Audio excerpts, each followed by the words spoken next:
Parang lumulutang lang sa ere itong rookie. Insane vertical mga idol. Wild ending mga idol sa Philly. May pamutombo gesture pa itong si Embiid. Bumalik ang dating celebration ni Joel Embiid. 7-minute mark sa first quarter kontra Boston nangyari to. Unang araw nga pala ng NBA Cup at napatake over kagad si Jaylen Brown. 16 points lang naman sa first half si JB. Nakalimutan yata ng Sixers na meron pa silang rookie na si VJ Edgecomb hindi ganong nakahawak ng bola dito sa first quarter at nag-iisang shot attempt lamang. Kontra sa Boston mga idol ang kanyang NBA debut at nagtala to ng 34 points. So far siya ang number 1 sa rookie ladder with 22.3 points per game in 4 games. 13-point Sixers lead at the end of first, 38-25. Second quarter patuloy na binabaon ng Boston Celtics ang Sixers and Fernie Simons tough fadeaway 3-point basket.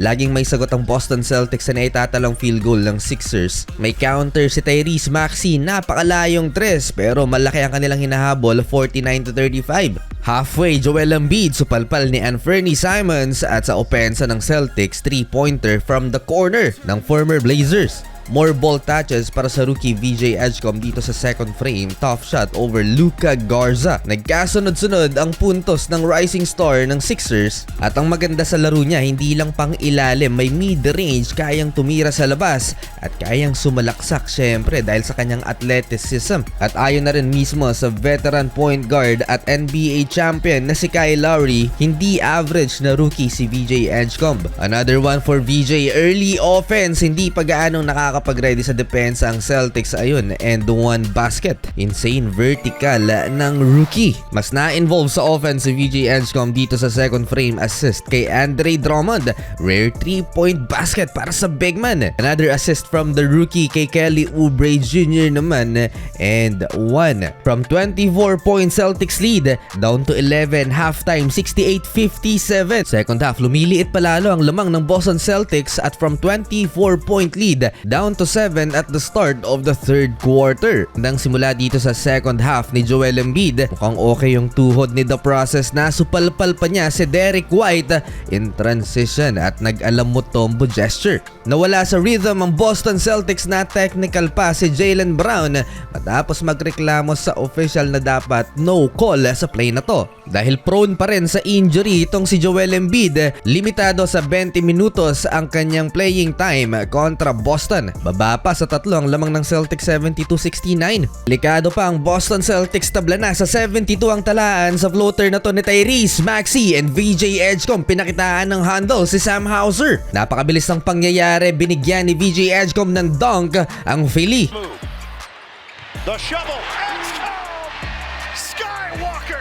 Kung ganito ang nilalaro ni Tyrese Maxey at VJ Edgecomb ay mukhang hindi na nila kailangan si PG-13. Led by Fernie Simons at Luka ng Celtics, si Luka Garza muling lumobo sa double figures ang lamang ng Celtics. Muntik-muntikan naman ng ma-posterize ni Quentin Grimes si Ugo Gonzalez. He's gonna take it in, and he misses on the jam.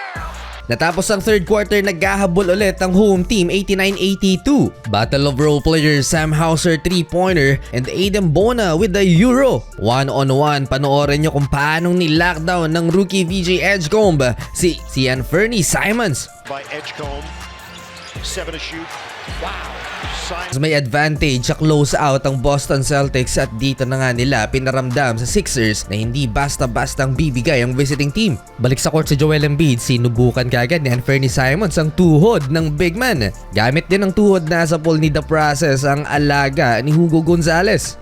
Nangyari kay Joel Embiid, hindi dinidepensahan si Xavier Tillman, iniwang libre, ayun, pinagbayad tuloy siya. Nasa Boston ng momentum, crunch time idol, medyo may kalakihan ng kanilang dapat habulin. 2 minutes, 8-0 run para sa Philadelphia 76ers, rookie VJ Edgecomb, clutch 3-pointer. Speed, back out, Edgecomb, buries in the 3. 2-point game, under a minute remaining. Jaylen Brown draws a foul against Tyrese Maxey. Lamang ng tatlo ang Boston Celtics last 24 seconds. Tyrese Maxey lay up to cut the lead into 109-108. Celtics ball, solid ng pagkakatrap ni VJ Edgecomb at ni Quentin Grimes kay Peyton Pritchard. May 2 seconds pa ang Boston para maitawid ang bola pero nag-commit ng turnover si Jaylen Brown. Sixers ball for the lead. Tyrese Maxey floater na imintes yon, rebound ng Boston. Foul game ang nangyari. Pero kulang sa experience yung mag-free throw mga idol. Nagmintes ng 2. Hindi niya kinaya yung pressure, kinabahan. So another chance for the 76ers. At eto ang nangyari. Second, Embiid at the horn! Off the back of the... Natapos na ang winning streak ng Sixers.